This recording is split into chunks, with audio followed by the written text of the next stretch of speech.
Hey, what's up? This is Evan from Tomahawk Paddleboards, and I'm here to introduce you to the 8-2. A couple of months ago, I was down at Scripps with Art Curtis when we were surfing. We noticed a guy out there paddleboarding. He was on a 9.6. And you could tell the guy knew how to surf. He was doing pretty well, but he kept falling all the time.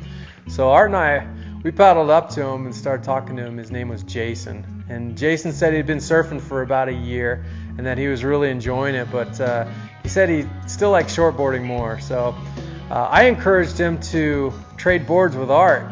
I said, hey man, you look like you're struggling a little bit. Why don't you trade boards? And he was reluctant. He didn't think he could stand up on an 8-2.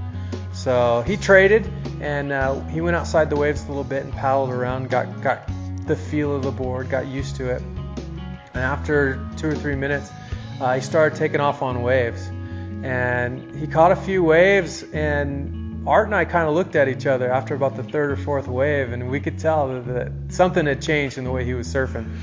His turns looked like they had a lot more power. He started to pump on the face of the wave, 1, 2 pumps, and then he'd hit, off the lip. And he paddled back to us, and he's like, I've never been able to ride a paddleboard like this before. And he's like, I can turn this thing, I can control it, it stays under my feet. So he was fired up. So we let him ride the board for about a half an hour, and after the session was over, we went back to the parking lot and exchanged information. He ended up ordering an 8-2, and he sent us an email and said he was fired up, said he was really enjoying riding it and that it had taken his surfing to another level. So what makes the 8-2 surf so well? It's really just volume distribution. I put the bulk of the volume underneath your feet, and then I get it out of your way on the nose, on the rails, and the tail. In fact, I'm constantly subtracting volume from these areas so that you get that perfect combination of stability and surfability. The bottom of the 8-2, dead flat. Where you stand in the middle of this board is flat.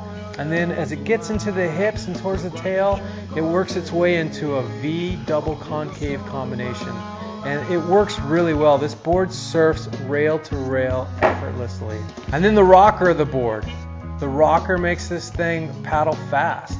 So I don't have a real huge scooped up nose. I keep it fairly flat so you can maintain your speed, so you can still get into waves early, but it's got enough rocker profile that it gets out of your way and you're not purling.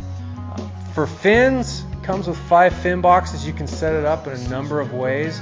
Art Curtis is riding these Jerry Lopez Future fins, which he rides them in a thruster. He likes the thruster setup for his 8-2. When I ride the 8-2 XL, which is it's a wider version, I either use the Jerry Lopez quads, or I like to use these AMTs I'll put the AMTs in the front, and then I'll put these controllers in the back, and that combination has been one of my favorites for my quad setup. So the XL's, like I said, it's a wider board, and it seems to work better as a quad.